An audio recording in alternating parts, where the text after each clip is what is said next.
favour. And I still believe that we get these mega fights, even more so now that the Usyk signed with the Saudis. Even more so, I think we get these big fights because I think Anthony Joshua and Deontay Wilder will definitely happen in December out there. I think that they, the ongoing talks there, I think that fight is going to happen. It's just about the guys getting out in the meantime.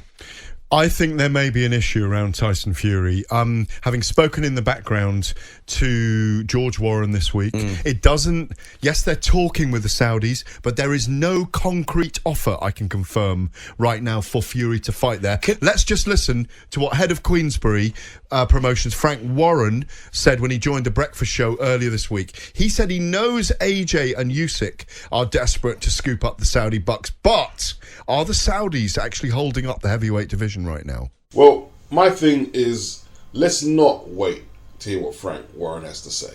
He went on to rabbit on about they're all waiting for this big money.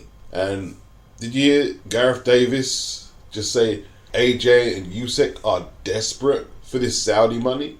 It's not desperate, Gareth. It's called handling your business. Something that the boxer you're a fanboy of doesn't do that well in terms of making the fights.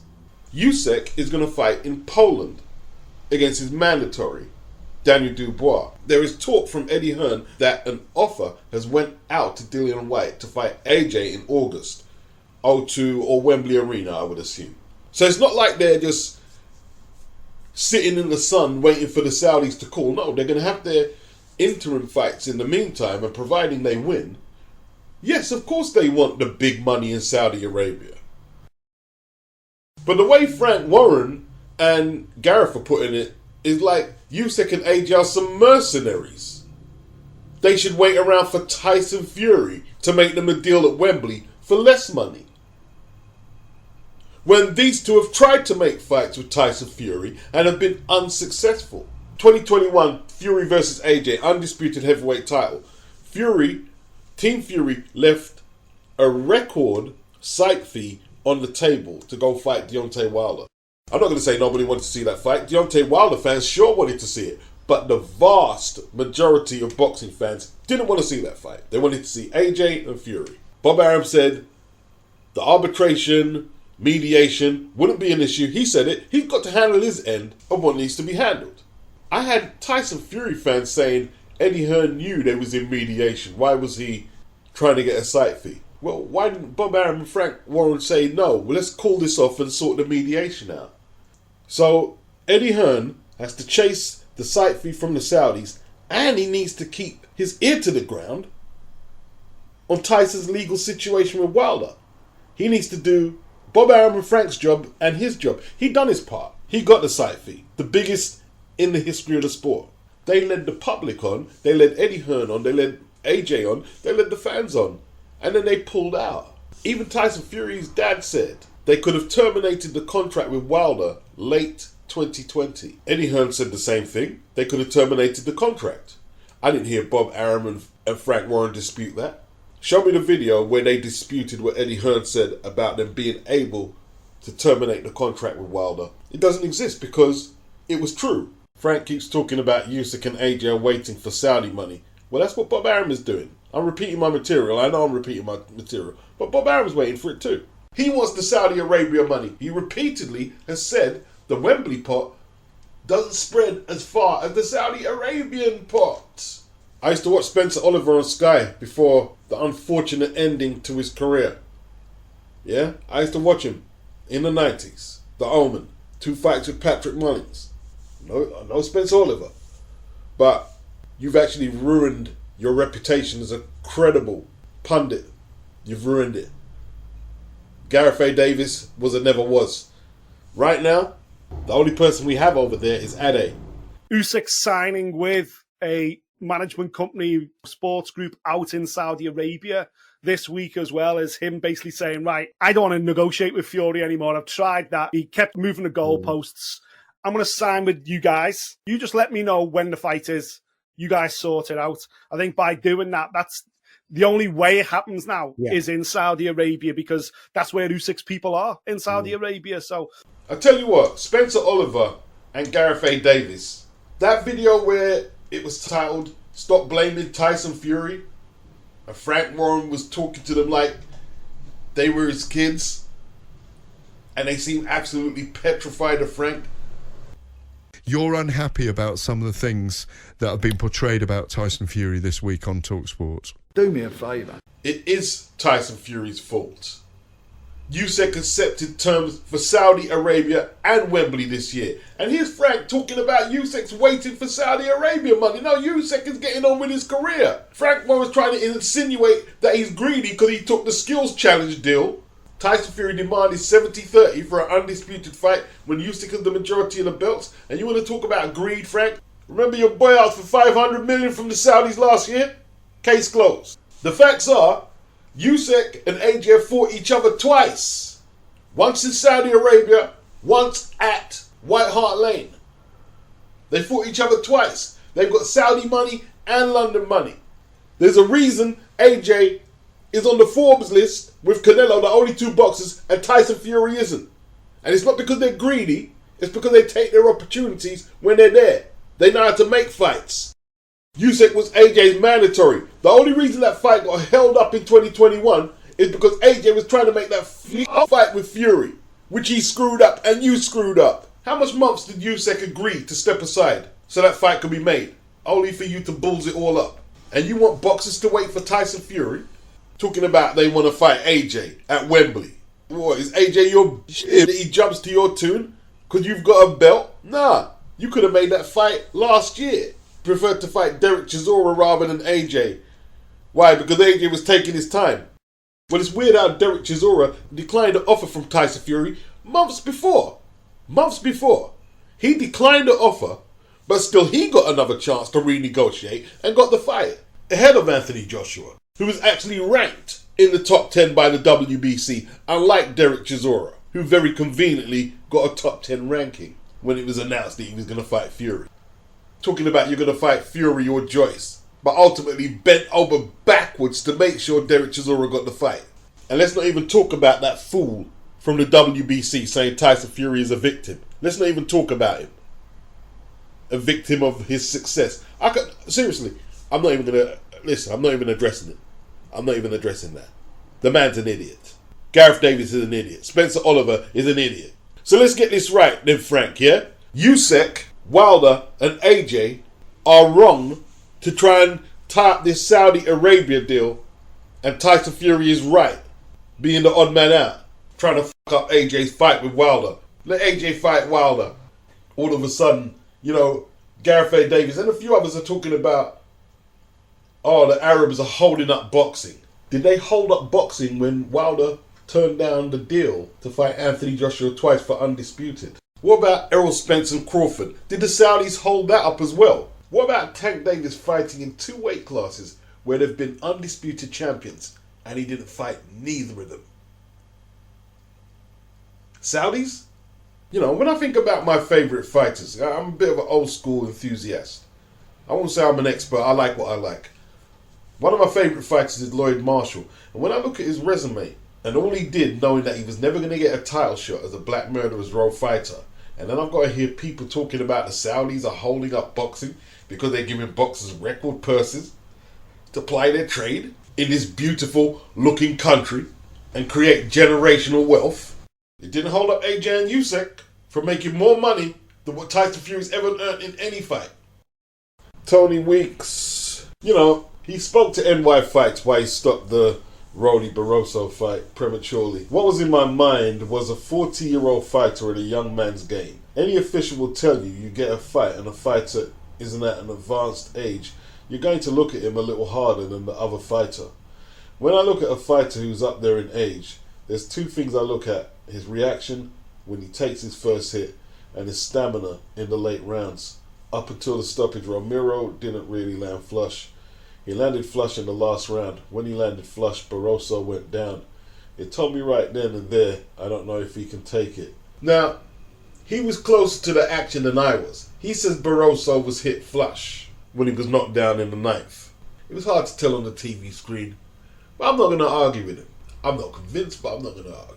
But I will put it like this. If Barroso is licensed to fight by the commission, whether you like it or not, you're supposed to give him an equal opportunity to fight his way out of danger, just as you would his younger opponent.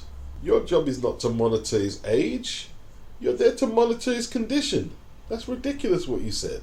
Did the commission tell you to do that? To keep an eye on Barroso because he's old? Because if not, you had no business doing that or telling us that's the explanation why you stopped the fight so early. You're corrupt. The WBC is corrupt. Boxing is corrupt. Barroso was not hurt like he was saying. Barroso was actually throwing back an overhand right which partially clipped Rolly on the top of his head when you stopped the fight. Barroso was ahead on all scorecards. And something had to be done because he wasn't supposed to win the fight. This was supposed to be an easy setup for Rolly, and he nearly ballsed it up, and you had to bail him out. Hope they paid you well. As long as you can sleep, your conscience is good with it, then I have to be good with it. I don't have no choice. Nothing I can do. Anthony Fowler, he retires from the game, 16-2, 12 inside the distance, losing to Liam Smith and Scott Fitzgerald.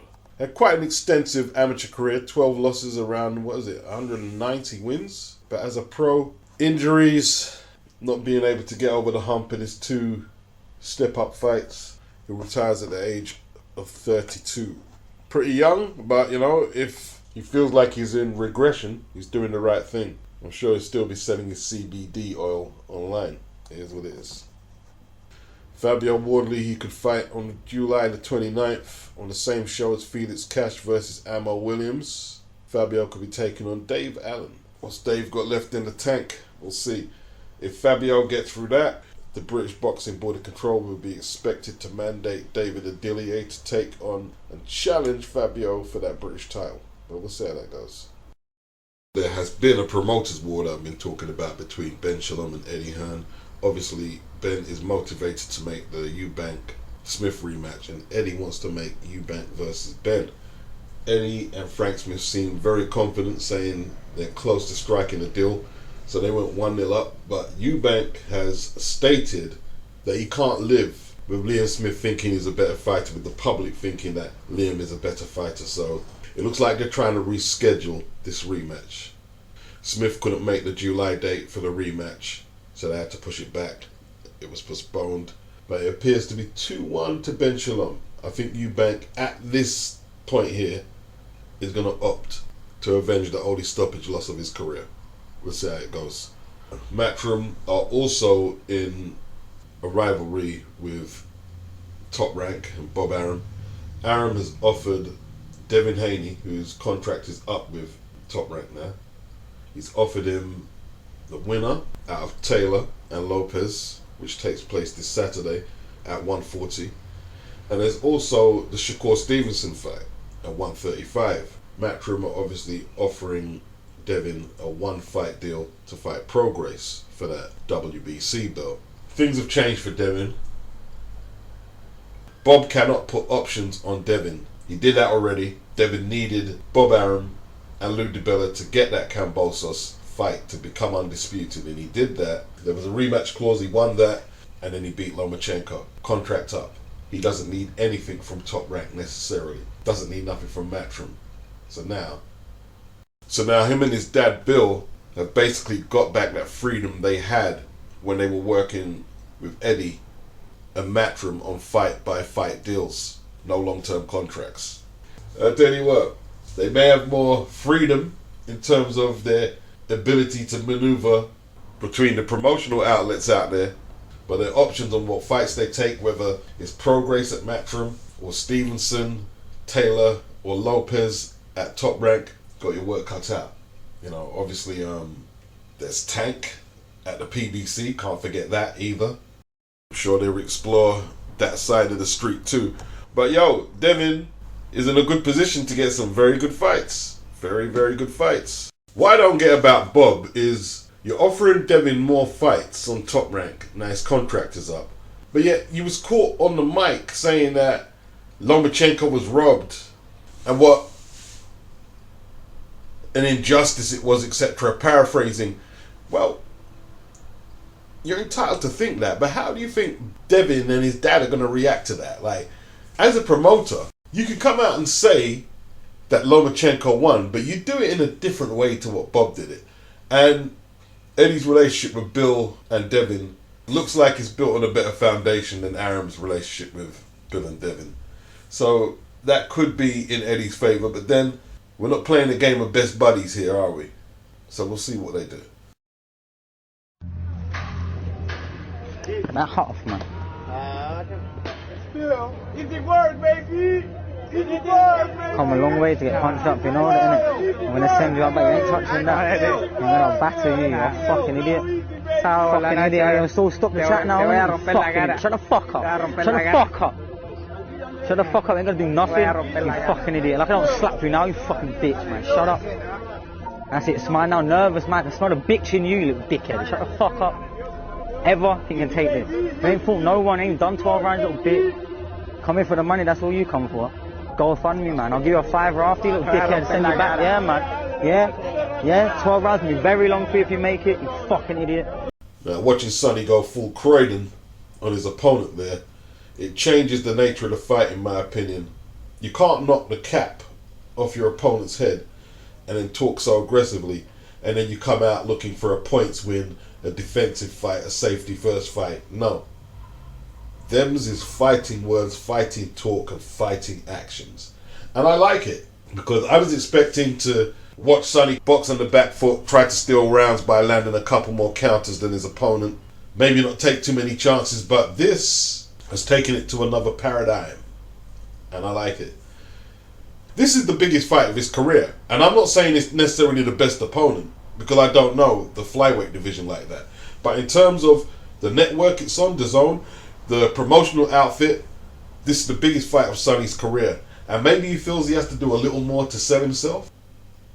And while I don't expect him to come out like Aaron Pryor, I do expect him to put his punches together and try and put some pain on Campos. You know, I do expect that because of what I just saw there in that video. I don't expect him necessarily to get a knockout, because he's not a knockout puncher. You know, some people are not knockout punchers. We saw Clarissa Shields frame all types of lever on her opponents, and it is what it is. Sonny's got to find that balance between not compromising what he does best as a boxer, but putting enough offense out there so people may be inclined to come back and want to see him again. Although Campos didn't flinch when the cap was knocked off his head. Sonny was saying you're scared, but to me he looked like he kept his composure. And make no mistake, he's unbeaten and he wants that belt. Campos is focused.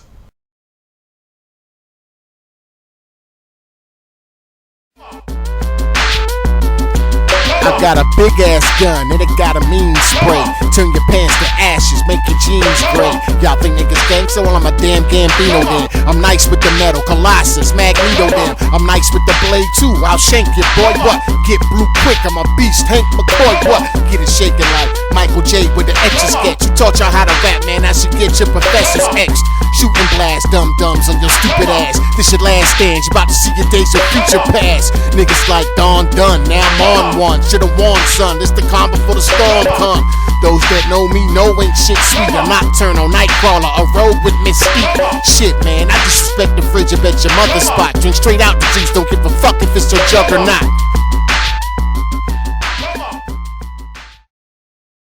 Difficult one to pick. Teo has been more active, so the ring rush shouldn't hurt him too bad. He fought in December of last year against Sandor Martin, the highly underrated Sandor Martin.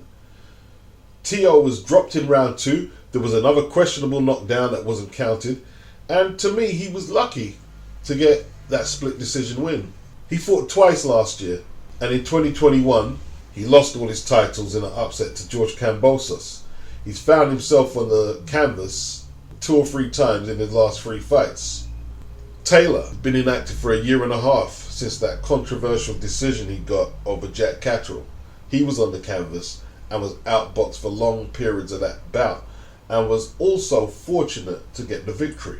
He didn't want the rematch, or we wouldn't be talking about this fight here. He got injured, he didn't reschedule it, he went towards Teofimo Lopez instead. So you got inactivity for Josh Taylor, weight issues, because he looked gaunt at the weigh-in against Catterall. But Catterall is an underestimated fighter. And Teo, his form seems to have took a little bit of a dip Plus he's going up 5 pounds, which could make considerable difference to how effective he is in terms of his strength and athleticism. He relies heavily on his athleticism. This is an interesting fight. Hard one to pick. At the same time, the weight advantage could be negated if Josh is still weak at the weight. He's 32 years of age now. He's not a kid. Teo's 25. He has youth on his side. And maybe he might be revitalized going up to 140, although he didn't look no good against Sandor. Some people could argue he underestimated Sandor, which is not a good idea, actually. That's no Eurobum. That's a very good light welterweight, Sandor. When Teo fought Sandor Martin, he was listed as 5'8", and Sandor was listed as 5'7.5". And as you can clearly see here, unless one of them is wearing platform shoes or something, that's inaccurate.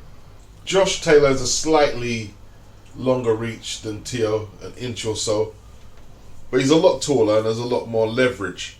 Josh is also a southpaw like Sandor Martin, but I don't think he has the legs at 140 at least that Sandor has currently. So even that advantage of being a southpaw might not be there for Josh Taylor.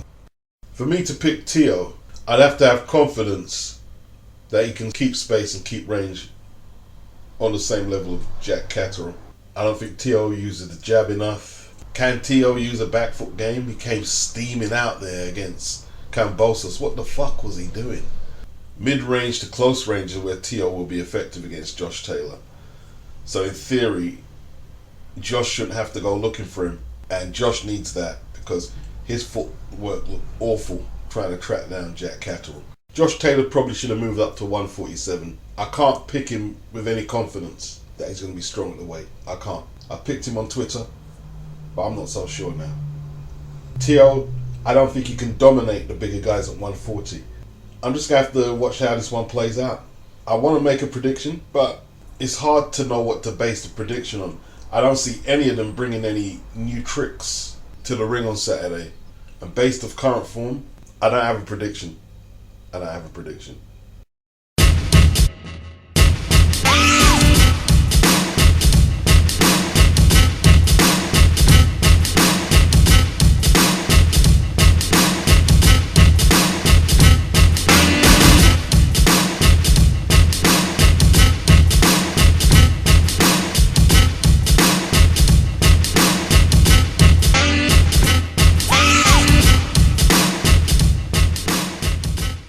Do me a favour,